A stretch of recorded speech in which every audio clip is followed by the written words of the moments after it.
समन्ता चक्रवालेषु अत्रा गच्छन्तु देवता सद्धम्मं मुनिराजस्य सुनन्तु सग्ग मुखदं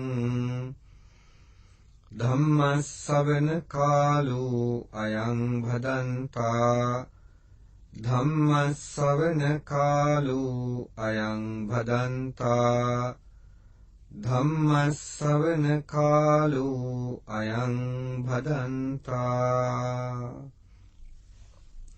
नमो तस्से भगवतो अरहतो सम्मा सम्बुद्धस्से नमो तस्से भगवतो अरहतो सम्मा सम्बुद्धस्से नमो तस्से भगवतो अरहतो सम्मा सम्बुद्धस्से योपानमतिपातेति मुसावादञ्च भासति लोके अदिन्नं आदियति परदारञ्च गच्छति सुरामेरयपानञ्च यो नरो अनुयुञ्जति इधेव मे सो पुरिसो मूलं खनति अत्तनोति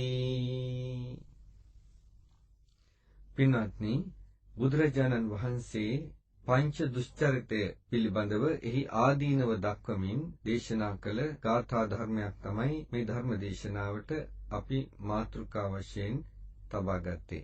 බුදුරජාණන් වහන්සේ ධර්ම දේශනා කළේ බෞද්ධයන්ට නෙමෙයි එදා කියන එක අපි හොඳට මතක තියාගන්නට ඕනේ. බුදුහාමුදුරුවෝ ලෝකෙ පහළ වෙලා ඉන්න අවස්ථාවේදීත් ඒ වකවානුව තුලදීත් ඕනතරම් ශාස්ත්‍රවරු හිටියා. ඕනතරම් දර්ශන තිබුණා. මහා දෘෂ්ටි ජාලයක් වශයෙන් සඳහන් වෙනවා එදා වකවානුව. ඒ අතර බුදුරජාණන් වහන්සේ ඒ ජනතාවට අනුශාසනා කළා. ඒ අනුශාසනාව ජනතාව බාරගත්තා. බාරගත් පිරිස බුදුරජාණන් වහන්සේගේ අවවාදය පිළිපැද්දා. අවවාදයේ පිළිපදින්නට ලෑස්ති වෙච්ච ඒ බාරගත් පිරිස තමයි අපි බෞද්ධයා කියලා කියන්නේ. නමෝ තස්ස භගවතු අරහතු සම්මා සම්බුද්දස්ස කියලා ඒ අතෝ බුදුරජාණන් වහන්සේ ශාස්ත්‍ර ස්ථානයේ තබා ගන්නවා. ශාස්ත්‍රවරයා වශයෙන් පිළිගන්නවා.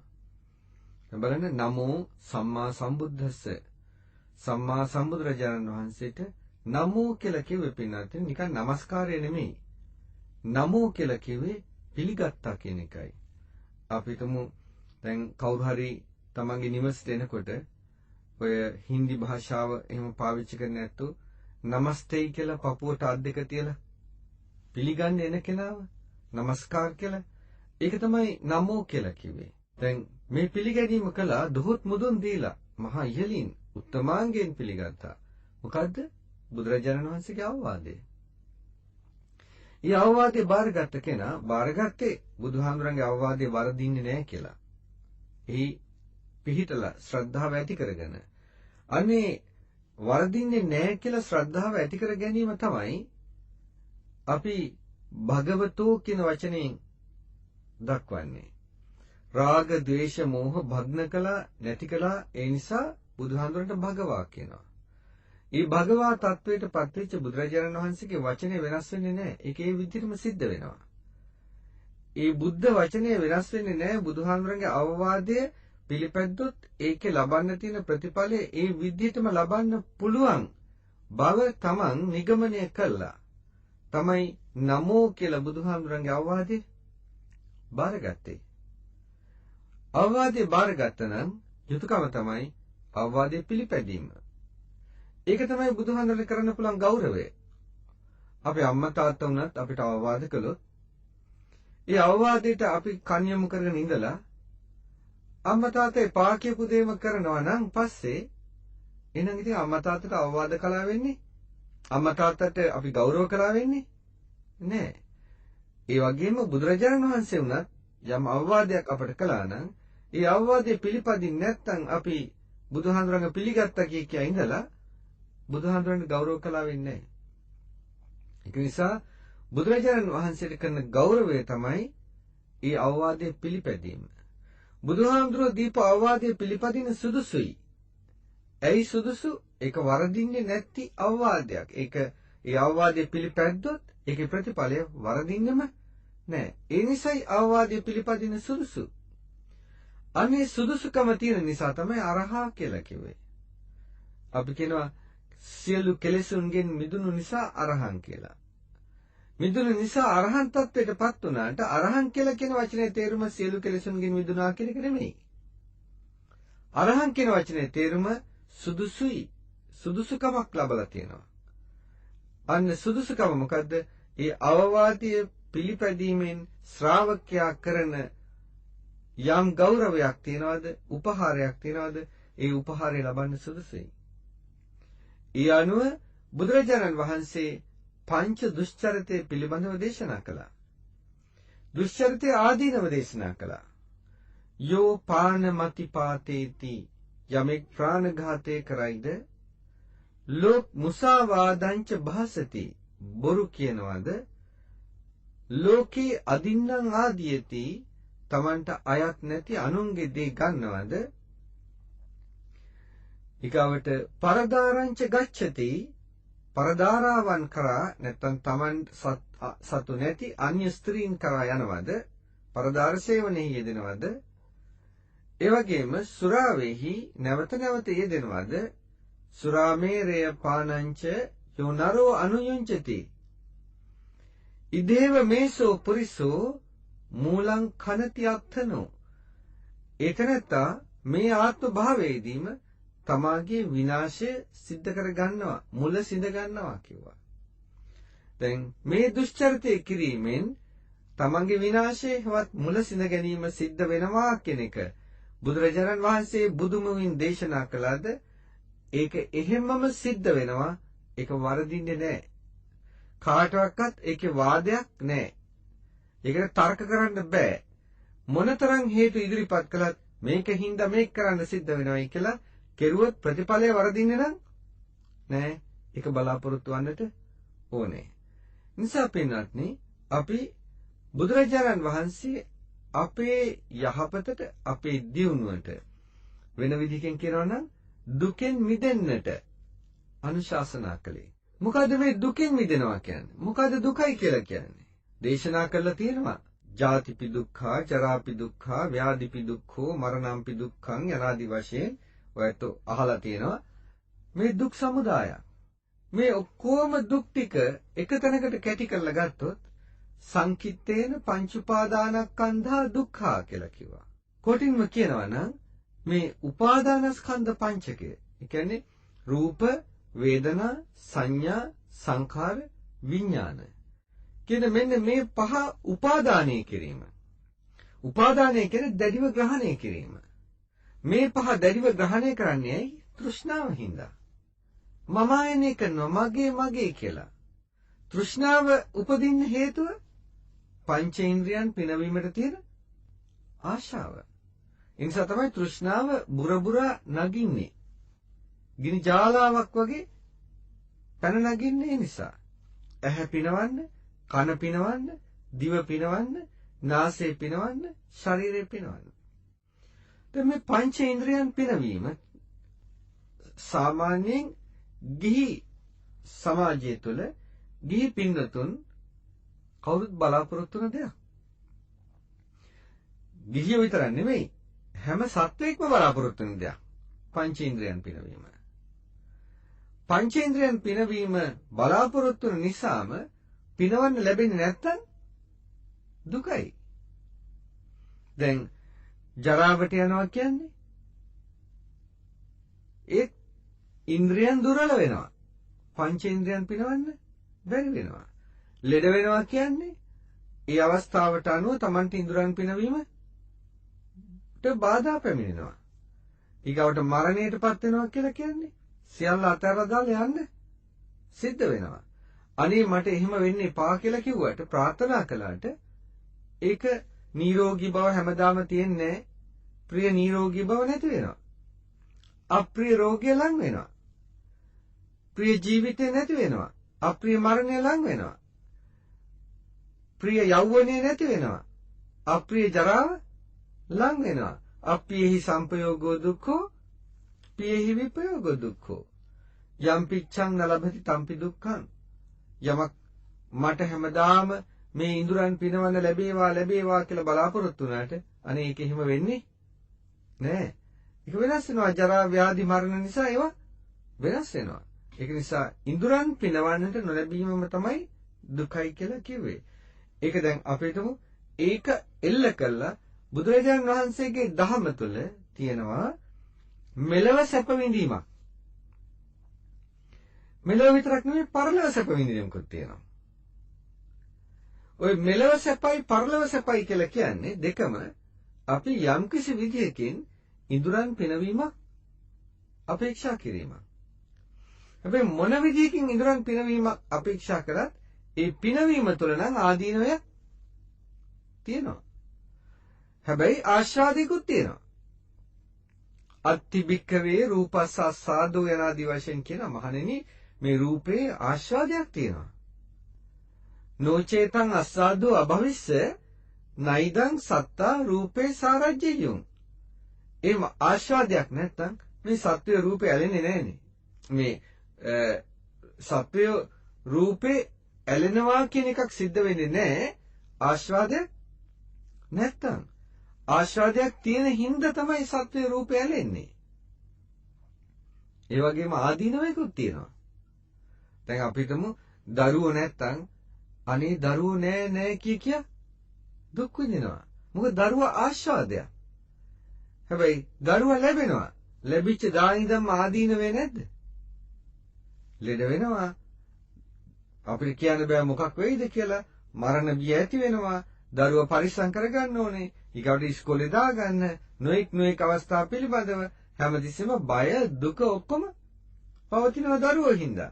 ආශාදේ වගේම අනිත් පැත්තට ආදීනවකුත් තියෙනවා. කල්පනා කළ බැලුවොත් සංසන්දනය කළා ආශාදයට වැඩි ආදීනවේ වැඩි. මේ සාමාන්‍ය ජනතාව ආශාදය ඇලෙනවා. ඒකින්ද ඒක පස්සේ දුවනවා. ආදීනව පේන ඇත්තෝ මේකෙන් අයින් වෙනවා. අයින් වෙලා එතනින් එයා මිදෙන්නට උත්සාහ ගන්නවා. එක අවස්ථාවක බුදුරජාණන් වහන්සේ ගාවට එන තැනැත්තෙක් කියනවා නන්දති පුත්තේහි පුත්තිමා ගෝමිකෝ ගොහි තතේව නන්දති. උපදීහි නරස්ස නන්දනා නහිසෝ නන්දති සෝ නිරූපදී. නන්දති පුත්තේහි පුත්තිමා. පුතුන් නැති තැනැත්තා, දරුවන් නැති තැනැත්තා, දරුවන් නිසා නන්දනය කරන සතුට වෙනවා. ගෝමිකෝ ගොහි තතේව නන්දති. ගවයන් නැති තැනැත්තා, ගවයන් නිසාත් ඒ වගේම සතුට වෙනවා. ඒ කියන්නේ දා ලොකු සම්පතක්නේ ගවයා කිව්වේ. ඒ නිසා උපදීහි නරස්ස නන්දනා. මේ උපදීහි කියන්නේ මේ කාම වස්තුන්, අස්කන්නාසාදී ඉඳුරන් පිනවන්න තියෙන කාම වස්තුන් නරස්ස නන්දනා නරයට සතුට ගෙන දෙනවා. නහිසෝ නන්දති සෝ නිරූපදී. යම්කිසි කෙනෙකුට මේ පංචකාමයන් නැත්නම් එයාට සතුටක් නැහැ කියලා කිව්වා. බුදුහාමුදුරුවෝ ඒක අනිත් පැත්තට හරවනවා. බුදුහාමුදුරුවෝ දේශනා කරනවා සෝචති පුත්තේහි පුත්තිමා. දරුවෝ ඇති කෙනා දරුවෝ නිසා ශෝක කරනවා. ගෝමිකෝ ගොහි තතේව සෝචති. ගවයන් නැත්නම් ගවයෝ නිසා ශෝක කරනවා. උපදීහි නරස්ස සෝචන. මේ පංචකාම වස්තුන් කියලා කියන්නේ නරයාට ශෝක කරන්න තියෙන දේවල්. නහිසෝ නන්දති සෝ නිරූපදී. එතකොට යම්කිසි කෙනෙකුට උපදීහි නරස්ස සෝචන නහිසෝ නන්දති සෝ නිරූපදී. යම්කිසි තැනැත්තෙක් ශෝක කරන්නේ නැහැ. එයාට උපදීන් නැත්තම් හෙවත් මේ පංචකාමයන් නැත්නම්. බලන්න ඇහැ කන නාසය දිව ශරීරය පිළිබඳව ලෝකයේ තියෙන සම්මුතිය තමයි අර තැනත්තා කිව්වේ. මොකද ඒක තමයි සැපය. අද ලෝකේ අපි දුකයි කිය කෑ ගහනවා. කෑ ගහන්නේ ඇයි? ওই පංචකාමෙන් හරියට ලැබෙන්නේ නැති නිසා. පින්වත්නි, අද අපේ බෞද්ධයන්ගේ මනසේ තියෙනවා මේ බුදුදහම කම්සප විඳින්නට බාධායි කියලා. බුදුහාමුදුරුවෝ කම්සුව විඳින්න එපා කිව්වා කියලා. තහනම් කළා කියලා. පින්වත්නි, බුදුහාමුදුරුවෝ මේ කාමභෝගී ගිහියාට කම්සුව විඳින්න එපා කියලා කිව්වනම් බුද්ධ ආගම මෙච්චර දුර එන්නේ නෑ. මිනිසුන්ට බුද්ධ ආගම නිසා හොඳට කම්සුව විඳින්න පුළුවන්කම තියෙච්ච හින්දා තමයි අවුරුදු 2000 ගණනක් මේ දහම ආවේ. රජවරු හොඳට රාජ්‍ය පාලනය කළා. රජවරු බොහොම කීර්ති ප්‍රශංසාවලට ලක් වුණා. ප්‍රධානීන් ලෝක හොඳ කීර්ති ප්‍රශංසාවලට ලක් වුණා. බොහොම සැප වින්දා. සාමාන්‍ය ජනතාවත් ඒ වගේම සැප වින්දා. කුමක් හින්දාද? මේ පංච සුචරිතය ආරක්ෂා කරන නිසා. බුදුහාමුදුරන්ගේ අවවාදය පිළිගත්ත නිසා. ඒ අවවාදය මෙලව සැප විඳින්නට තියෙන්නේ. මෙලව සැප විඳනනම් තමයි පරලොව සැප තියෙන්නේ. මෙලව සැප විඳයි කියන්නේ මිනිස්සෙක් වශයෙන් මනුෂ්‍යත්වය ආරක්ෂා කරගෙන අනුන්ට දුකක් පීඩාවක් නොවන විදිහට තමන්ගේ සැපය භුක්ති විඳිනනම් ඒ මිනිස්සයා පරලොවත් සැප විඳිනවා. ඊට අවශ්‍ය කටයුතු සම්පාදනය කරගත්තා නම් යහපත් තැනක උත්පත්තිය ලැබලා එයා එතන සැප විඳිනවා. දැන් ඒ මොන සැප වින්දත් සසර ඉපදී මෙරි යනවනම් අර ජරා ව්‍යාධි මරණ දුක් එකක්වත් වලකින්නේ නැහැ. එතකොටම ඉන්ද්‍රියන් පිනවීමත් අහිම වීමේ දුක වලකින්නේ නැහැ. ඒ නිසා බුදුහාමුදුරෝ දේශනා කළා ඔය මොන සැප ලැබුවත් ඒ සැප ඔක්කොම අනිත්‍යයි. ඒ සැප සාර්වකාලික එකක් නෙමෙයි. ඒ නිසා ඔබට සාර්වකාලික සැපක් ලබන්නට නම් මේවට තියෙන මේ తాවකාලික සැපේ අතහරින්න. తాවකාලික සැපේ අතහැරියොත් තමයි සාර්වකාලික සැපයක් ලබන්න පුළුවන් ඉන්නේ. తాවකාලික සැපේ අතහරින්නේ කියන්නේ මේ පංච ඉන්ද්‍රියන් පිනවල ලබන తాවකාලික සුවයක් තියෙනවා නම් ওই සුවයට තියෙන තණ්හාව අතහරින්න. ඒ සුවයට තියෙන තණ්හාව අතහරින්නට නම් ඒ සුවේ තියෙන ආදීනවය තේරුම් ගන්න ඕනේ. ඒ తాවකාලික සැපේ දුක ගෙන දෙනවා නම් ආදීනවයක් ලබා දෙනවා නම් අපි ඒ දුකෙන් ඒ ආදීනවයෙන් ගැලවෙන්න නම් අර తాවකාලික සැප ලබන්න තියෙන හේතුව නැති කරන්න ඕනේ. ඒතර తాවකාලික සැප ලබන්න තියෙන හේතුව පංචේන්ද්‍රයන් පිනවීමට තියෙන කාම තණ්හාව නම් ඒ කාම තණ්හාව නැති කරන්න කටයුතු කරන්න ඕනේ. ඒ තණ්හාව නිසා භවයෙන් භවයේ යනවා. ඒතර කාම තණ්හාව වේවා මොන තණ්හාවක් හෝ වේවා නැති කලේ නැත්තම් භවගාමීත්වයේ සිද්ධ වෙනවා නම් එතකොට කොච්චර සැප වින්දත් සැපය අනිත්‍ය වීම හේතුවෙන් දුක ඒකාන්තයෙන්ම ලැබෙනවා.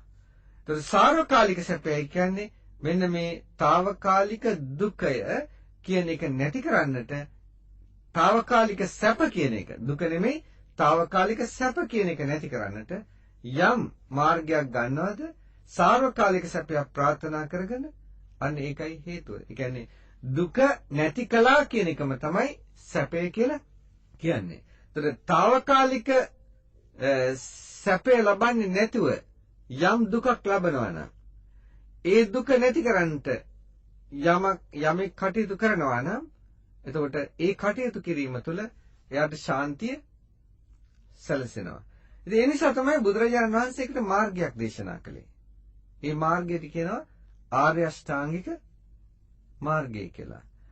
ඒ ආර්ය අෂ්ටාංගික මාර්ගය තුළ එන හික්මීම තමන්ගේ ජීවිතයේ පැවැත්ම සංවර කිරීම.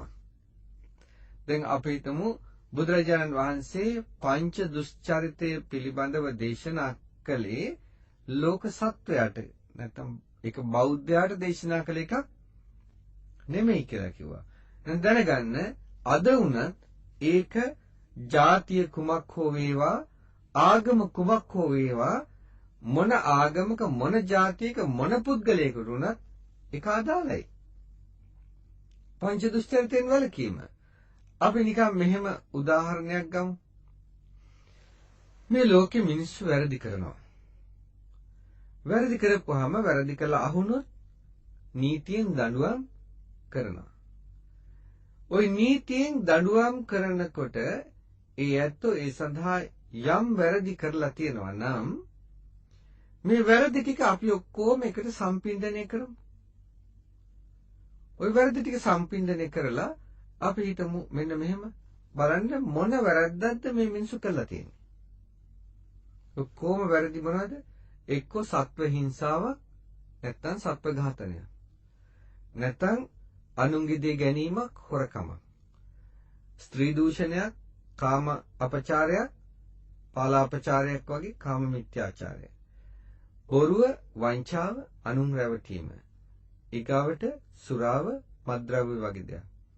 ඔයත් කල්පනා කරලා බලන්න මේ ලෝකේ පුරාම මේ වැරදි පහ කළොත් දඬුවම් කරන එක කරනවම තමයි අහුනොත්. දැන් මිනිස්සු මොන වැරද්ද කළ දඬුවමක් ලැබුවත් ඒ දඬුවම් ලබන්නේ මේ වැරදි පහෙන් එකක් කළා නෙමෙයිද? ආගම කුමක් හෝ වේවා, ජාතිය කුමක් හෝ වේවා, රට කුමක් හෝ වේවා. මේ වැරදි පහෙන් එකක් තමයි කළා තියෙන්නේ මිනිස්සු. ඒතකොට දැන් පැහැදිලිද? ක්‍රිස්තියානි වේවා, මුස්ලිම් වේවා, හින්දු වේවා, බෞද්ධ වේවා, ඔය ආගම් ප්‍රශ්නයක් නෑ මෙතෙන්ට. මෙතන තියෙන්නේ මිනිස්කම නැත්නම් අනුන්ට දුක පිණිස, අනුන්ට විපත පිණිස කටයුතු කරන්න එපා. ඒ කටයුතු කිරීම Tamanටත් අහිත පිණිස, දුක පිණිස පවතිනවා. මෙන්න මේ ගැන හිතාගත්තනම් ලෝකේ හරි දේ මොකද්ද, වැරදි දේ මොකද්ද කියලා තීරණය කර ගැනීම තරම් අපහසු කාර්යයක් නෙමෙයි. දැන් අපි ඒ නිසා පුද්ගල ભેදයකින් තොරව හැම මිනිසෙක්ම මිනිස්කම රකින්න ඕන පංච දුෂ්චරිතෙන් වළකින්නට ඕනේ. පංච දුෂ්චරිතයේ යෙදුනොත් මූලං කනති අත්තනෝ තමන්ගේ සියලුම හානිය විනාශය සිද්ධ කර ගන්නවා කිව්වා. ඒ වගේම පංච සුචරිතය ආරක්ෂා කරුවොත් සියලුම සැපත් ලබනවා කිව්වා. මේ අවස්ථාවේදී මම මතක් කරලා දෙන්නම් බුදුරජාණන් වහන්සේ දේශනා කළා ඔබ පංච දුෂ්චරිතයෙන් වැළකීලා පංච සුචරිතය ආරක්ෂා කළොත් පංච සුචරිතය ආරක්ෂා කිරීම හේතුවෙන් ඔබට ආනිසංස 5ක් ලැබෙනවා. පින්වත්නි, අපි හැමදාම පන්සිල් ගන්නවා. සමාදන් වෙන එකට කියන්නේ ගන්නවා කියලා. දෙනවන්නේ දෙන හින්දා ඔහි ගන්නවා. නමුත් පන්සිල් සමාදන් වුණත්, පන්සිල් ගත්තත් ඒ සමාදන් වීමෙන් හෝ ගැනීමෙන් යම්කිසි Tamanට ප්‍රතිලාභයක් තියෙනවා කියලා දන්නේ නැත්නම් ගන්න පන්සිල් කවදාවත් තියාගන්නවද? සමාදන් වෙන එක රකින්නවද? බලන්න අද සමාජයේ කී දෙනෙක් පන්සිල් රැක්කොත් මෙන්න මෙහෙම ප්‍රතිලාභ 5ක් තියෙනවා කියලා දන්නවද කියලා? ඇයි මේ අතු මේ පන්සිල් රැකීමේ ආනිසංස නොදැන ගත්තේ? හාමුදුරුවෝ දේශනා කළේ නැද්ද? හාමුදුරුවෝ දේශනා කළා පන්සිල් රැකීමේ අනුසස්. නමුත් ඊට වඩා බලවත් විදිහට මිනිසුන්ගේ ඔළුව වලට දෘෂ්ටියක් කැවිලා තිබුණා. පන්සිල් රැකලා ඕවා ලබන්න බෑ. ඕවා ලබන්න තියෙන වෙන ක්‍රමවර්ගයක් මිනිසුන්ට පෙන්වලා දීලා තිබුණා. ඒ නිසා ජනතාව ඒවා ලේසි ක්‍රම හින්දා ඒවා පැත්තේ එළෙව්වා, පන්සිල් අමතක කළා. පංචශීලයේ සමාදන් වීම අර ආණ්ඩු ක්‍රම ව්‍යවස්ථාවේ තියෙන්නේ බුදුදහම ආරක්ෂා කොට පෝෂණය කළ යුතුයි කියලා වගන්තිය. අන්න ඒ වගේ. ඒක නිකන් වගන්තියක්. ඔය කියවනවා. ඒ වගන්තිය. බලන්න පන්සිල් සමාදන් වෙනකොට කී දෙනෙකුගේ මනසේ පවතිනවද මේක මම රකින්නට ඕනේ, මේ අනුව හික්මෙන්නට ඕනේ කියලා. මල ගෙදරත් පන්සිල් සමාදන් වෙනවා. මගුල් ගෙදරටත් ඉස්සෙල්ලා සමහරක් වෙලාවට පන්සිල් සමාදන් වෙනවා. ඕන තැනකදී මුල් කටයුත්ත පන්සිල් සමාදන් වෙනවා. ඒ වුණාට කොහොක්වත් පන්සිල් රැකෙන්නේ නැහනේ. ඇයි පන්සිල් රැකෙන්නේ නැත්තේ? මේක රැක්කම ලැබෙන ප්‍රතිලාභ පිළිබඳ අවබෝධයක් නැති නිසායි. බලන්න පළවෙනි ආනිසංසය කියනවා ඔබ පන්සිල් රැක්කොත් මහන්තං භෝගක්ඛන්ධං අධිගච්ඡති. පන්සිල් රැකීම හේතුවෙන් මහා භෝගස්කන්ධයකට පැමිණෙනවා කිව්වා. භෝග කියලා කිව්වේ ඇහැ, කන, නාසය, දිව, ශරීරය පිනවන්න අවශ්‍ය රූප, ශබ්ද, ගන්ධ, රස, ස්පර්ශ. පංචකාම. ඒකයි භෝග කියලා කිව්වේ. මේ භෝගයෝ මහන්තං අධිගච්ඡති. ඕනාටත් වැඩි ලැබෙනවා. මොකක් කළොත්ද? පන්සිල් රැක්කොත්. ඊගාවට කිව්වා කල්යාණ කීර්ති සද්දෝ අභුග්ගච්ඡති. හොඳ යහපත් කීර්ති ഘോഷාවක් ඇති වෙනවා කිව්වා. පන්සිල් රකින්නවා කියන්නේ මෛත්‍රිය තියෙනවා. එහෙනම් කරුණාවක් තියෙනවා. පන්සිල් රකින්නකොට මහා භෝගස්කන්ධයක් ලැබෙනවා නම්, කරුණා මෛත්‍රිය ආදී ගුණේනුත් වැඩෙනවා නම්, එහෙනම් එයා ඡාගී ගුණයත් වදිනවා Tamanට තියෙන දේ කරුණා මෛත්‍රී පෙරටුව අනුන්ට සංග්‍රහය පිණිස යොදවනවා. එවැනි කෙනෙකුගේ කීර්තිය වැතිරෙන්නේ නැද්ද? පැහැදිලිවම ලෝක ප්‍රකට වෙනවා. අන්තිමේ යහපත් කීර්ති ഘോഷාවක් ඇති වෙන්නේ. ඒ දෙවනි ආනිසංසය කිව්වා. තුන්වෙනි ආනිසංසය කිව්වා විසරදෝව උපසංකමති. ඕන තැනකට විශාරදත්වයකින් යන්න පුළුවන් කිව්වා. ඒ කියන්නේ විශාරදත්වය කියන්නේ නිර්භීත අභීත බව බුද්ධියත් එක්කලා එන. ඒකයි විශාරදත්වය කියලා කියන්නේ. ඒතර යම් කිසි කෙනෙකුට විභාගයට යන්න ඕනේ නම් විශාරදත්වය අවශ්‍යයි. සම්මුඛ පරීක්ෂණයට යන්න ඕන නම් විශාරදත්වය අවශ්‍යයි. රජු ඉදිරියට යන්න ඕන නම් විශාරදත්වය අවශ්‍යයි. යම් පිරිසක් ඉදිරියට යන්න දේශනාවක් පවත්වන්න විශාරදත්වය අවශ්‍යයි. කොටිම කියනනම් මනමාලිය බලන්න යන්න ඒත් Tamanට විශාරදත්වය අවශ්‍යයි. මනමාලයට මුණ දෙන්න ඒත් විශාරදත්වයක් අවශ්‍යයි. පින්වත්නි හැම තැනකටම යන්න විශාරදත්වයක් ඕනේ. කියන්නේ බුද්ධිමත්ව නිර්භීතව ඉදිරිපත් වීමේ ශක්තියක් තියෙන්නට ඕනේ. ඔකට කිව්වේ පන්සිල් රකින්න. ඒක ලැබෙනවා. ඊගාවට කිව්වා හතරවෙනි ආනිසංසය කිව්වා අසම්මූලෝ කාලං කරෝති. මුලා නොවි කලුරිය කරනවා කිව්වා. දැන් බලන්න සමහරු මරණාසන්නයේ කොයිතරම් බය දඟලනවද කියලා. යන්න කැමති නෑ. විලාප දෙනවා. දීපල ගැන කතා කරනවා. නැත්තම් නොඑක් විකෘති දේවල් පෙන්නලා බය දඟලනවා. එනත් ඒ මොකක්වත් නැහැ. පන්සිල් ටික රැක්කනම් ඊටාම සැනසෙල්ලි මැරෙන්න පුළුවන් තමන්ගේ සීලයම මෙනෙහි කරගෙන. සමහරක් වෙලාවට හදිසි අනතුරකින් ශරීරයේ කෑලි වලට කැඩෙන්න පුළුවන්. කුඩු වෙලා යන්න පුළුවන්. බෝම්බයකින් කෑලි වලට යන්න පුළුවන්. මරණය නම් කොහොම වුණත් මරණය තමයි.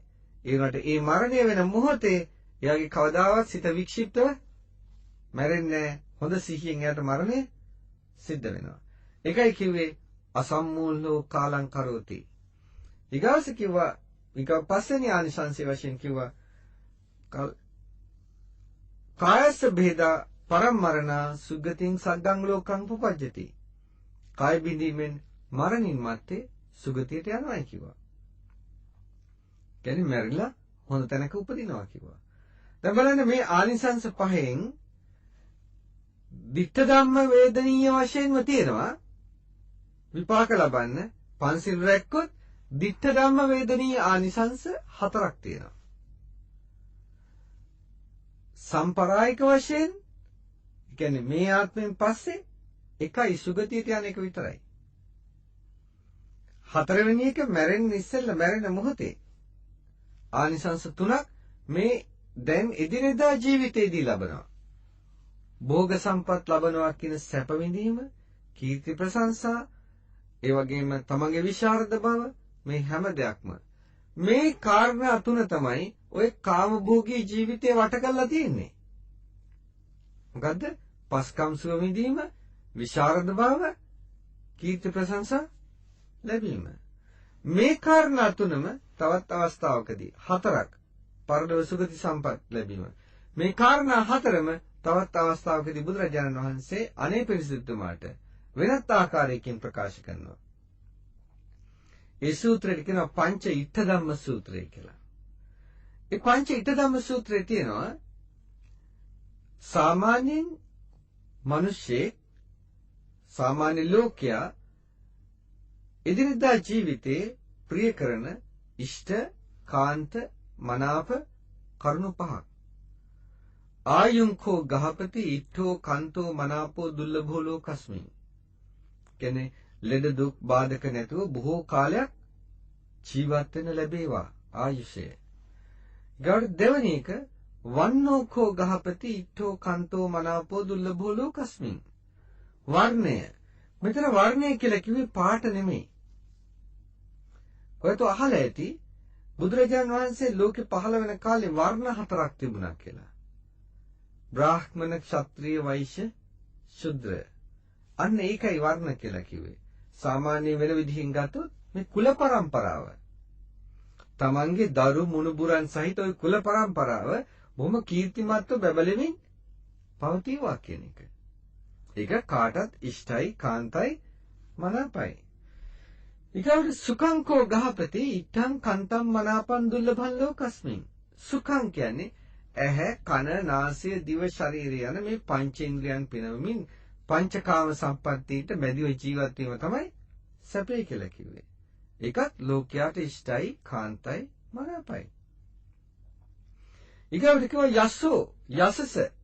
කලින් කිව්වේ කීර්ති ප්‍රශංසාදී පරිවාර සම්පත් ලැබීම. ඒකත් මේ විදිහටම ඉෂ්ටයි, කාන්තයි, මනාපයි. ඊගොල්ලට පස්වෙනි කාරණය සග්ගා ස්වර්ගය සග්ගාකෝ ගහපති ඉත්තා කාන්තා මනාපා දුර්ලභ ලෝකස්මින්. ස්වර්ගය ඒ කියන්නේ මේ ආයුෂ, වර්ණ, සැප, යස කියන මේවා මේ ආත්මෙට විතරක් නෙමෙයි මතුමතුත් උපදින තැන්වලදී ඒක බලාපොරොත්තු වෙනවා. ඒක තමයි ස්වර්ගය කියලා කිව්වේ. මේ කාරණා පහ දේශනා කරන බුදුහාමුදුරුවෝ අනිපින්සිටුමාට දේශනා කරනවා ඉමේ සංකෝ ගහපති පංචන්නං ධම්මානං. ගෘහපතිය මෙන්න මේ පංච ධර්මයන් න ආයාචනා හේතුවා පත්තනා හේතුවා පටිලාභං වදාමි. අනේ මට මේවා ලබා දෙන්න කියා ආයාචනා කිරීමෙන් හෝ මේවා මට ලැබේවා කියා ප්‍රාර්ථනා කිරීමෙන් හෝ න පටිලාභං වදාමි ලැබෙන්නේ නැහැ කියලා කියනවා. පටිලාභෝ අභවිස්ස එහෙම ලැබෙනවා කියලා එකක් තියෙනවා නම් කෝයිද කේන හායේත මේ ලෝකේ කාට මොකකින් පාඩුවක් වෙයිද කියලා ඇහුවා. පරිහානියක් වෙයිද කියලා ඇහුවා. දැන් බලන්න පැහැදිලිව තියෙනවා. එක තැනක පංචශීලයේ ආනිසංස වශයෙන් කියනවා භවභෝග සම්පත්, කීර්ති ප්‍රශංසා මේව ඔක්කොම ලබන්න පුළුවන් කියලා. මෙතෙන්ද කියනවා මේවා යාඥා කරන්න එපා, මේවා ප්‍රාර්ථනා කරන්න එපා. මේවා කවදාවත් යාඥා කළා ප්‍රාර්ථනා කළා ලැබෙන ඒවා නෙමෙයි. ඒක හොඳට පැහැදිලි. බුදුහාඳුර මේවා ලබන්න එපා කිව්වේ නෑ. බුදුහාඳුර මොකද්ද කරලා තියෙන්නේ? ලබන්න යම් උත්සාහයක් දරනවා නම් ඒ උත්සාහය මිත්‍යා ක්‍රමයට තියෙනවා. වැරදි ආකාරයට තියෙනවා. අන්නේ වැරදි ක්‍රමයෙන් පෙන්ලා දීලා ඕක කරන්න එපා. ඕකෙන් ලැබෙන්නේ නෑ. ලබන්න ඕන නම් මෙන්න මේක කරන්න. එතකොට ඒකෙන් ලබන්න පුළුවන් කියලා කිව්වා. දැන් බලන්න හුඟක් දෙනා අහනවානේ පංචශීල රැකලා කොහොමද ඕවා ලබන්නේ කියලා. හරි පඬිතුයෝ වගේ අහනවානේ. පංචශීල රැකලා කොහොමද ඕවා ලබන්නේ කියලා. පංචශීල රැකලා ඒවා ලබන්නේ කොහොමද කියන එක මේකෙන් හිතාගන්න. යමෙක් මහා භෝගස්කන්ධයක් තියෙන කීර්ති ප්‍රශංසා ඇති පෞලක උපදිනවා. ඉපදුනාට ඒ තැනත්තාට හිතලා මතලා වැඩ කරන්න බෑ. කල්පනා ශක්තියක් නැහැ. ඊතරම් බුද්ධියක් නැහැ. එතකොට අර භෝග සම්පත් වලින් වැඩක් වෙයිද? අර කීර්තියෙන් වැඩක් වෙයිද? ඔක්කොම පිළිගලා යනවා. දැන් බලන්නකෝ ආද සමාජය තුළ මහා පෝසත් පවුල් වල කීර්තිමත් පවුල් වල දුවලා පුතාලා මොකද කරන්නේ කියලා. තමන්ගේ පෝසත්කම් පවුලේ තියෙන කීර්ති ප්‍රශංසා මේවා හිතලා වැඩ කරනවද? නෑ, ඉබාගාත යනවා ඔහේ. ඔය හිතට එන දේ කරනවා. සිතීමේ ශක්තියක් නැහැ. හොඳ නරක තෝරගන්න පුළුවන් කමක් නැහැ. ලෝකෙ මොකද්දෝ යන රැල්ලකට අහුවෙලා ඒගොල්ලෝ යනවා. හොඳ නරක තේරුම් ගන්න ඒගොල්ලන්ට බෑ. ඉතින් ටික කලක් යනකොට අනේ ඔක්කොම සම්පත් විනාශ වෙලා ඉවරයි. නින්දාව ලැබිලා ඉවරයි. ඇයි? කල්පනා කරලා වැඩ කරන්න බැරි වුණා. අපි හිතමු එයා මහා ධනස්කන්ධයක් ඇති පවුලක උපදින්නෙත් නැහැ. කීර්ති ප්‍රශංසා ඇති පවුලක උපදින්නෙත් නැහැ. හැබැයි කල්පනා කළා සිහිනුවණින් වැඩ කිරීමේ ශක්තිය තියෙනවා. එතකොට එයාට අර භෝග සම්පත් ලබන්න බැරිද? එතකොට එයාට කීර්ති ප්‍රශංසා ලබන්න බැරිද? ඒ ඔක්කොම ලබන්න පුළුවන්. දැන් ප්‍රධාන වෙන්නේ මොකද්ද? යදීම් පිදීම් නෙමෙයි අවශ්‍ය වෙන්නේ. ප්‍රධාන වෙන්නේ බුද්ධිය වර්ධනය කර ගැනීමයි. බුද්ධිමත්ව කටයුතු කිරීමයි. දුෂ්චරිතයෙන් දුෂ්ට වෙච්ච මනසක් තියෙන කෙනාට සිතීමේ ශක්තිය වැඩෙනවද? සිතීමේ ශක්තිය පරිහානියටපත් වෙනවද? පැහැදිලි දෙයක් කාට වුණත් මනස දුෂ්ට නම් කවදාවත් සිතීමේ ශක්තිය දිනු වෙන්නේ නැහැ. දුෂ්චරිතයෙන් සිද්ධ වෙන්නේ දුෂ්ට බව වැඩි වෙන එකයි. දුෂ්චරිතයෙන් දුෂ්ට බව වැඩි වෙනකොට ඒ තැනත්තාට කවදාවත් දියුණුවක් ලබන්න බැරි වෙනවා. සිතීමේ ශක්තිය නැති වෙනවා. දැන් ඒ දුෂ්චරිත ඔක්කොම සමාජය තුළ ක්‍රියාත්මක වෙන හැටි මම දැන් පෙන්නලා දුන්නා. රට, ජාතිය, ආගම් ભેදයක් නැතුව මනුෂ්‍යත්වයේදී මිනිහෙක් වශයෙන් ඉපදලා ඉන්නකොට එයාගේ වැරදි හැසිරීම තමයි දුරාචාරය කියලා කියන්නේ, දුෂ්චරිතය කියලා කියන්නේ. දැන් ඒ වැරදි හැසිරීම යමක් කරනවා නම් ඒ කියන්නේ ඒකේ තියෙන හොඳ නරක තේරුම් ගන්න බැරිකමයි. නැත්තම් මන්ද බුද්ධික බව. වෙන එකක් නෙමෙයි. බලන්න පින්වත්නි, බුදුරජාණන් වහන්සේ ඔය පංච දුෂ්චරිතේ මුල් 4 කිව්වා සතර කර්ම ක්ලේශය කියලා. සිගාලෝවාද සූත්‍රයේ සතර කර්ම ක්ලේශ පෙන්ලා දීලා තියෙන්නේ. මොනවාද? ප්‍රාණඝාතය, අදත්තා දානය, කාම මිත්‍යාචාරය, මුසාවාදය. ඒ වගේම කාලාම සූත්‍රයේදී බුදුහාඳුර පෙන්වනවා ඇයි මේවා වැරදි වෙන්නේ? මේවා රාගයේ හේතුවෙන් කරනවා, ද්වේෂයේ හේතුවෙන් කරනවා, මෝහයේ හේතුවෙන් කරනවා. මේ සතර කර්ම ක්ලේශයන්ම සිද්ධ කරන්නේ රාග, ද්වේෂ, මෝහ මුල් කරලා. මේවා වැඩි වැඩියෙන් කරනකොට වැඩි වැඩියෙන් රාග, ද්වේෂ, මෝහ වර්ධනය වෙනවා. රාග, ද්වේෂ, මෝහ වර්ධනය වීම බුද්ධිය නැත්නම් ප්‍රඥාව දුර්වල වෙන්න හේතුවක් වෙනවා. භාවනා කරනකොට අපි දන්නවා බුද්ධිය වර්ධනය වෙනවා කියලා. නොයෙක් ඥාන ලබනවා කියලා. අනුන්ගේ හිත කියන්න පුළුවන්, ඍද්ධි ප්‍රාතිහාර්ය දක්වන්න පුළුවන් භාවනාවේදී. ඒ වගේම සෝවාන් ආදී මගපල් ලබන්න පුළුවන් ඉහළම ඥානය ලබන අරහත්ත්වය කියන එකත්. රාග ද්වේෂ මොහ වැඩි කළාද, රාග ද්වේෂ මොහ අඩු කළාද? අඩු කරගෙන ගිහලා රාග ද්වේෂ මොහ නැත්තරම නැති කළා උපරිම ඥානය ලබනවා. ඉහළම ඥානය. නමුත් ක්‍රමක්‍රමයෙන් රාග ද්වේෂ මොහ වැඩෙන්න ගියත් ඒකේ අනිත් පැත්ත දැන් අපි හිතමු එක මට්ටමක ඉන්නවා. ඒ මට්ටමේ ඉඳද්දි රාග ද්වේෂ මොහ අඩු කරනකොට ඒ මට්ටමින් උඩට යනවා යා. දියුණුව කරා. රාග ද්වේෂ මොහ වැඩි කරනකොට ඒක මට්ටමේ හිටියයි කියලා කියන තැනත්තා ඒ මට්ටමින් පහළට යනවා. කවදාවත් දියුණුවක් ලබන්නේ නැහැ. එතකොට කර්ම ක්ලේශ කියලා කියන්නේ චේතනා සහගත ක්‍රියාවල් වලට තමයි අපි කර්ම කියලා කිව්වේ. චේතනාහම් භික්කවේ කම්මං වදාමි කියලා කියන්නේ චේතනා සහගත කර්ම. මේ චේතනා සහගත කර්ම ක්ලේශ බවට පත් වෙනවා. ක්ලේශ කියන්නේ කෙලෙසනවා කියන එකයි. කෙලෙසනවා කියන්නේ කිලුට වෙනවා. මොකද්ද කිලුට වෙන්නේ? මනස කිලුට වෙනවා. සිත කිලුට වෙනවා. කිලුට සිතක් තියෙනකොට සිතීමේ ශක්තිය නැති වෙලා යනවා. සිතීමේ ශක්තිය නැති වෙනකොට තමන්ගේ බුද්ධිය හීන වෙනවා. බුද්ධිය හීන වෙනකොට නොකල යුතු දේ කරනවා. කල යුතු දේ කරන්නේ නෑ. දැන් බලන්න අද ලෝකේ පුරාම සිද්ධ වෙන්නේ මොනවද? බලුවොත් හොඳට පැහැදිලිව පාර තීද්දි ඔක්කොම සිද්ධ වෙන්නේ නොකල යුතු දේ. මොකද හේතුව රාජ්‍ය පාලනයන් දිහා බලන්න. ඒ රාජ්‍ය පාලන තන්ත්‍ර දිහා බලනකොට පැහැදිලිව පේනවා ඒ රාජ්‍ය පාලන තන්ත්‍ර යන්නේ නොකල යුතු දේ ඔස්සේ. ජනතාව වෙනුවෙන් ඉෂ්ට කළ යුතු, ජනතාවගේ යහපත වෙනුවෙන් කළ යුතු දේ කිසිම රාජ්‍ය තන්ත්‍රයක ඉෂ්ට වෙන්නේ නැහැ අද ලෝකේ. සාරයයි කියලා හිතාගෙන අසාරයම තමයි ලෝකයට දෙන්නේ. සාරය කියලා හිතාගෙන අසාරය දෙනකොට කවදාවත් ලෝකේ සාරත්වය දකින්න බෑ. අසාරේ සාරමතිනු සාරේ චාසාර දස්සිනු තේ සාරං නාදිගච්ඡanti මිච්ඡා සංකප්ප ගෝචරා. හිතන ක්‍රමය වැරදි, මිච්ඡා සංකප්ප ගෝචරා.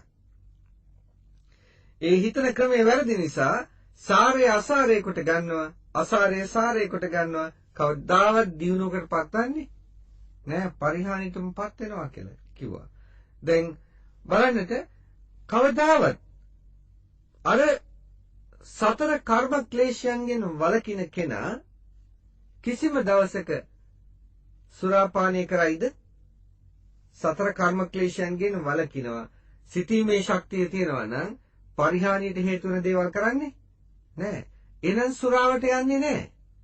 එහෙනම් ඒ හා සම්බන්ධ පාප මිත්‍රයන් ආශ්‍රය කරන්නේ නෑ. එහෙනම් සූදු කෙලින්නෙත් නෑ, රස්තියාදුවත් නෑ. නිතර නෘත්‍ය ශාලාචරණය ඒකත් නෑ. බලන්න එතන විශේෂයෙන් නිතර නෘත්‍ය ශාලාචරණය කරන්න එපා කියලා කිව්වේ. නෘත්‍ය ශාලාචරණය එපා කිව්වේ නෑ. මොකද කාමභෝගී ගිහියාට ඉඳුරන් පිනවීම ඒක අකපදයක් නෙමෙයි. ඒ වුණාට කිව්වා නිතර කළොත් පරිහානියක් සිද්ධ වෙනවා කියලා. බලන්න ඔය ඇත්තන්ගේ රූපවාහිනිය දිහා. ඔය රූපවාහිනියෙන් ඔතන තියෙන නෘත්‍යනේ. ඔය නෘත්‍ය වල හැමදාම ඉදෙනවා ඒගොල්ලෝ. ඔය නෘත්‍යයේ තියෙන්නේ මොනවාද? රාග, ද්වේෂ, මෝහ වර්ධනය. හැමදාම ඔය ඇත්ත කරන්නේ මොකද්ද? රාග, ද්වේෂ, මෝහ වර්ධනය කරනවා.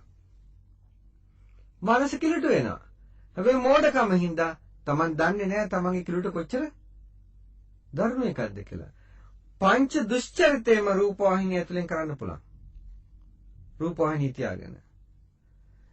ඒකයි කිව්වේ නිතර එපා කියලා. වින්දනයක් ආස්වාදයක් ලැබුවත් නිතර එපා කිව්වා. ඒක මෙන්න මේ විපත තියෙන හින්දා. බලන්න ඔයත් කල්පනා කළා.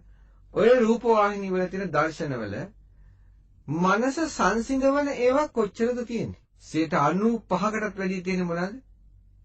කොහොම මනස ආවේගයටපත් කරලා රාග, ද්වේෂ, මෝහ ස්මතු කරලා මිනිසුන්ගේ ප්‍රകൃතිය නැති කරන ඒවා තියෙන්නේ.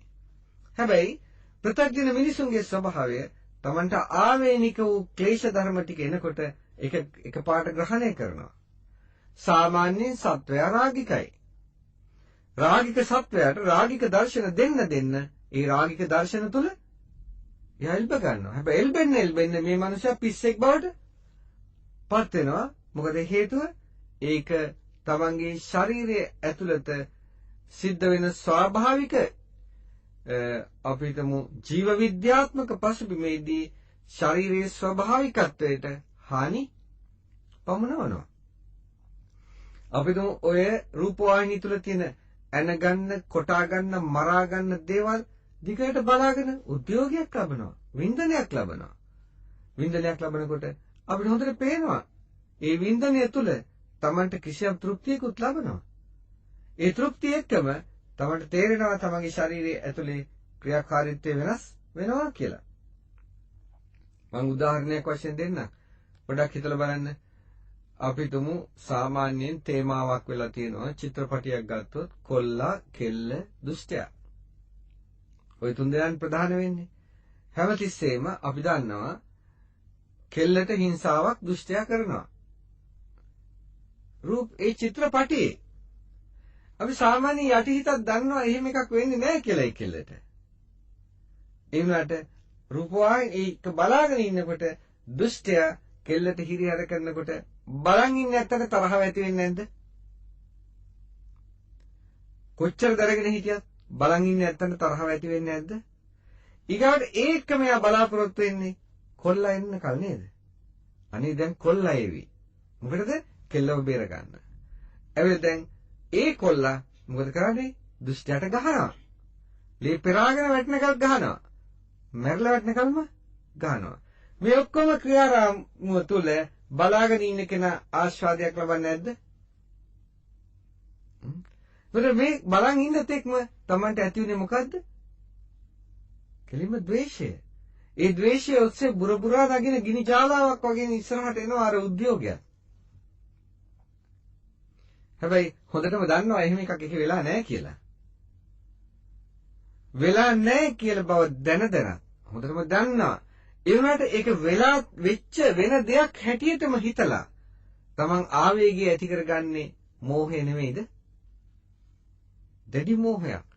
ඒකේ මේ මෝහය තුළ ඇති වෙන රාග ද්වේෂ පසුබිම තුළ මොකද්ද සිද්ධ වෙන්නේ?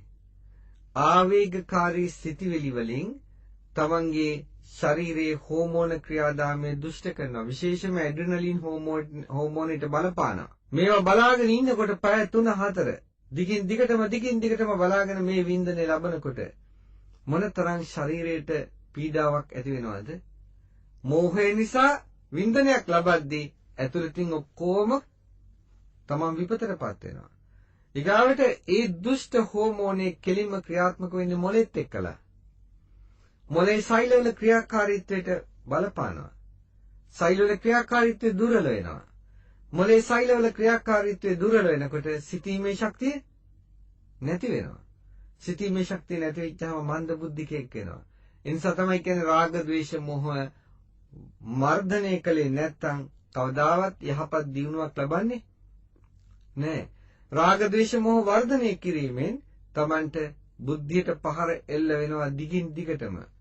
දැන් ඔන්න ඔය කාරණේ හින්දා තමයි කිව්වේ නිතර නృత్య ශාලාචරණය එපා කියලා. ඉතින් ගිහියෙක් වශයෙන්, කාම භෝගියෙක් වශයෙන් ඔය ඉඳලා සුමානෙකට උපරිමයෙන් සුමානෙකට එක දවසක් ඔය එකක් බලාගත්තට ප්‍රශ්නයක් නැහැ. ඒකෙම අනිත් පැත්ත දරුවන්ට කාටුන් චිත්‍රපටි. ඒකෙත් තියෙන්නේ හිංසාව, රාගය, ඒවත් තියෙනවා. පුංචි මනසට පුංචි මනසට ලැබෙන දේ පුදුම විදිහට ඒ ළමයට බලපානවා. බලන්න අද ළමයි ඔයත් හිතුවේ නැති වුණාට ඔයගොල්ලන්ගේ දරුවෝ 85%කට වැඩි අද සමාජයේ මානසික රෝගීන් ඉන්නේ. දොස්තරවරු මොනවා කිව්වත් කවදාවත් මේ පසුබිම දිහා බලනකොට මානසික රෝගය දොස්තර මාත්‍යා හඳුනගන්නේ ළමයා විකෘති වුණාට පස්සේ, කායිකව පෙරෙන ගත්තට පස්සේ. නමුත් මානසික රෝගය ඒ කවුරක්වත් නොදැන ක්‍රමක්‍රමයෙන් වැඩෙනවා ඇතුළත. දැන් බලන්න අද ඉන්න ළමයි ටික ගත්තාම ළමයි කොච්චර ආවේගශීලීද? ළමයි තමන්ව පාලනය කරගන්න බෑ.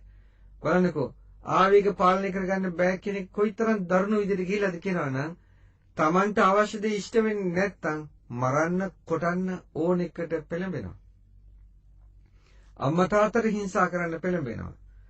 තමන්ගේ ආදරවන්තයට, ආදරවන්තියට හිංසා කරන්න පෙළඹෙනවා.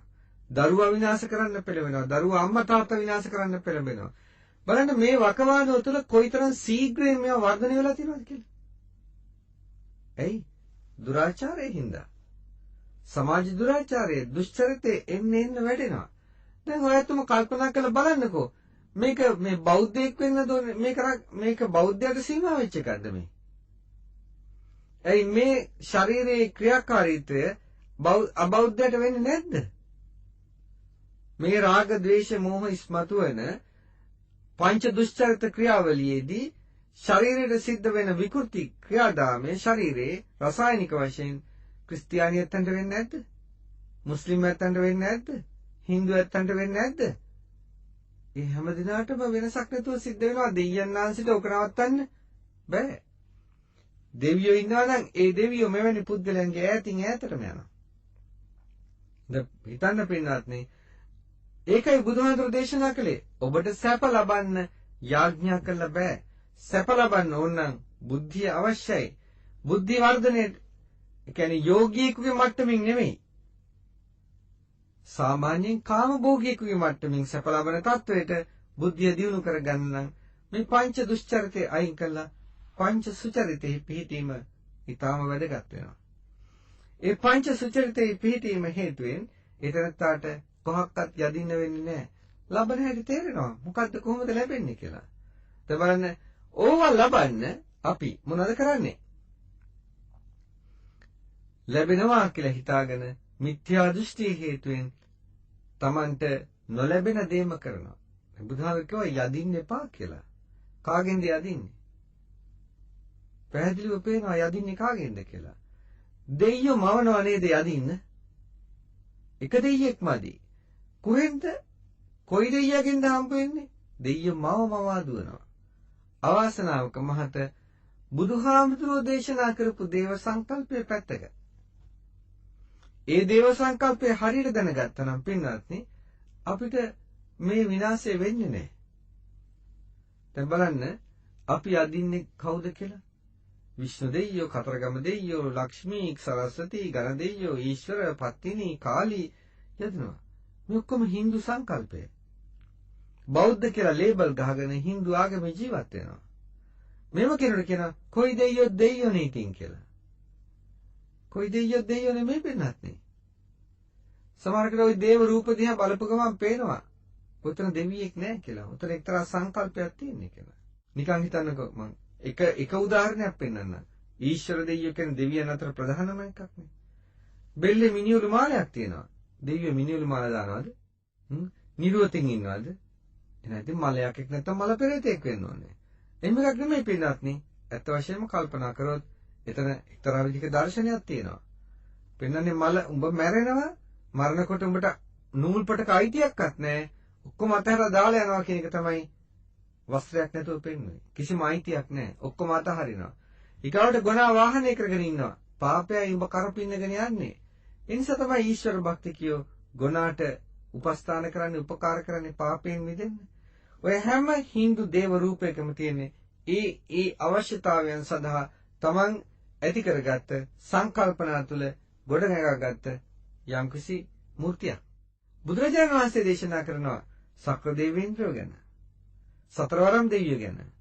සතරවරම් දෙවියෝ, සක්‍ර දේවේන්ද්‍රයෝ මේ දේවතා සංකල්ප තුළ කියනවා සතර පොයට සතරවරම් දෙවියෝ, ඒ වගේම අනිත් අමාත්‍ය දේවතාදීන් ඒ සියල්ල ලෝකයේ සිසාරා යන අය. පන්සිල් රකින්න අය බලන්න. පෙහෙවස් සමාදන් වෙන, දාන ආදී පින්කම් කරන අය බලන්න. මේගොල්ලෝ බලලා ඒත් පසළොස්වක පොහොයට සුධර්මා දිව්‍ය සභාවේදී ඒ ගැන ප්‍රකාශ කළා සතුටු වෙනවා අය. දැන් බලන්න දෙවියෝ යන්නේ කවුරු බලන්නද? පන්සිල් රකින්න අය බලන්න. අම්මා තාත්තට උපස්ථාන කරන අය බලන්න. දාන ආදී පින්කම් කරන අය බලන්න. ඒ බලලා ඇයි ඒගොල්ලෝ බලන්න යන්නේ? බෞද්ධ සංකල්පයේ දෙවියන්ට අවශ්‍ය වෙන්නේ අපෙන් කෑම නෙමෙයි, කෙහෙල් ගෙඩි, පොල් ගෙඩි ඕවා නෙමෙයි ඕන වෙන්නේ.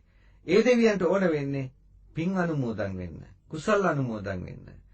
කුසල ප්‍රතිපදාවක නැති කෙනෙක් කවදාවත් දානි දීලා දෙවියන්ට වාක්‍ය කිව්වට පින් දෙන්න කියලා දෙවියන්ට ගන්න පිනක් නෑ. කුසල ප්‍රතිපදාවේ ඉන්න කෙනා ඒ කුසල ප්‍රතිපදාවේ ඉඳිමින් කරන කුසලයේ තමයි දෙවියන්ට අනුමෝදන් කරන්න තියෙන්නේ. ඒතකොට ඒක අනුමෝදන් වෙනකොට දෙවියන්ගේ මනසත් ඒ නිර්වාණ මාර්ගයට නැඹුරු වෙනවා. මොකද මෙයා පන්සිල් රකින්න කෙනෙක් තෙරුවන් සරණ ගිහිල්ලා. ඒක තමයි නිවන් මාර්ග. ආර්ය අෂ්ටාංගික මාර්ගයේ පිහිටලා ඉන්නවා. ඒ පිහිටලා ඉඳගෙන පන්සිල් රකින්නවා. ඒ පන්සිල් රකින්න තැනත්තා දාන ආදී පින්කම් කරනකොට දෙවියන්ට අන්න ඒ කුසලයේ වැඩගත් වෙනවා. ඒ කුසලයේ වැඩගත් වෙච්චාම දේවතාවෝ ඒ කුසල අනුමෝදන් වෙලා ඔබට ආශිර්වාද වේවා කියලා සෙත් පතනවා. ආශිර්වාද වේවා කියලා සෙත් පතද්දී ඒ ශාන්තිය එයාට බලපාන්නේ එයා කුසල් කරන කෙනෙක් නිසා එයාගේ මනස හොඳට පිරිසිදුයි. ඒ පිරිසිදු මානසිකත්වයේ හේතුවෙන් ඇඟේ ලේ ධාරාව ප්‍රසන්න වෙනවා. එයාගේ වටා තියෙන ශක්තිමත් ආකර්ෂණීය රශ්මි ධාරාව එතකොට ඒ රශ්මි ධාරාව හේතුවෙන් අර දෙවියෝ කුසල් අනුමෝදන් වෙලා එයාට ආශිර්වාද කරනකොට දෙවියන්ගේ චිත්ත තරංග, චිත්ත වේග අර පුද්ගලයාට ආකර්ෂණය කරනවා. එතකොට එයාගේ වටා දිව්‍යමය ආශිර්වාදයක් බලපවත්වනවා, රශ්මි ධාරාවක් බලපවත්වනවා. ඒ රශ්මි ධාරාව උඩ එයා යන හැමතැනම එයා ප්‍රසන්න පුද්ගලයෙක් වෙනවා. පන්සිල් රකින්නවා කියන්නේ මෛත්‍රී කරනවා කියලා මම කිව්වා. මෛත්‍රී කරනවා කියනකොට මෛත්‍රී ආනිසංස බුදුහාඳුරෝ දේශනා කරනවා. මනුස්සානම් පියෝ හෝති, අමනුස්සානම් පියෝ හෝති. යට මනුෂ්‍යෝත් ප්‍රියයි, යට අමනුෂ්‍යෝත් ප්‍රියයි. දේවතා රක්ඛන්ති. දෙවියෝ එයාට ආරක්ෂාව සපයනවා කිව්වා. කොහොමද? අර ආශිර්වාදය නිසාම එයාගේ වටා ඇතිවන ඒ දෙවියන්ගේ ආශිර්වාදාත්මක රශ්මි ධාරාව තමයි එයාට ආරක්ෂාව. නැත්නම් දෙයියෝ අපේ ළඟින් හිටගෙන ඉන්නේ නැහැ. පින්වත්නි, ඔයතන තේරුම් ගන්න කියන්න. බුදුහාමුදුරු ලෙඩ වුණා. එක දෙයියෙක්වත් ආවද බුදුහාමුදුරන් සනීප කරන්න? බුදුහාමුදුරු ගාවට ආපු නැති දෙයියෝ ඒගොල්ලෝ ගාවට ඒවිද? බුදුහාමුදුරට අනතුරු සිද්ධ වුණා. දේවදත්ත ගල් පෙල්ලුවා. තුවාල වුණා. එක දෙයියෙක්ෙත් ඇවිල්ලා කලින් කිව්වද? පින්වත්නි, ඒ නිසා අපි පොඩ්ඩක් කල්පනා කරලා බලන්න ඕනේ. හැබැයි දෙවියන්ගේ ආශිර්වාද ලබන බව නම් කියනවා. පරිනිබ්බාන සූත්‍රයේ කියනවා යස්මින් පදේසේ කප්පේති වාසං පණ්ඩිත ජාතයෝ යම්කිසි ප්‍රදේශයක තෙරුවන් සරණ ගිය පන්සිල් රකින්න තැනැත්තා කියන පණ්ඩිතයා වෙයිද? ඒ පණ්ඩිතයා සීලවන්තෙත්ත බොහෝචෙත්වා සංයතේ බ්‍රහ්මචාරේ. එහි සිල්වත් සංයත බ්‍රහ්මචාරීන්ට දන් දෙනවා. දන් දීලා යා තත්ත දේවතා ආසුං තාසං දක්ඛිනමාදිසේ. එහියම් දේවතාවෝ වෙද්ද ඒ දේවතාවන්ට අර පණ්ඩිතෙක් වෙලා මම කලින් විස්තර කළ දීපු විදිහටම කුසල් කරන නිර්වාණය අරමුණු කරගත්ත පණ්ඩිතෙක් වෙලා ඒ පණ්ඩිතයා සීලාදී ගුණධර්ම පුරන බ්‍රහ්මචාරින්ට දන් දීපුවාම ඒකෙන් ලැබෙන කුසලය තමයි දෙවියන්ට අවශ්‍ය දක්ෂිනාව. ඒ දක්ෂිනාව දෙවියන්ට ලබා දෙනවා. තාසං දක්ඛිනමාදිසේ. තා පූජිතා පූජයන්ති මානිතා මානයන්ති නම්. ඒතර දක්ෂිනාවෙන් පිදුම් ලැබුවා වූ දෙවියෝ පුදුපැත්තන්ට මානන කරනවා, පූජන කරනවා. දේවතානුකම්පිතෝ පෝසෝ සදා භද්‍රානි පස්සති.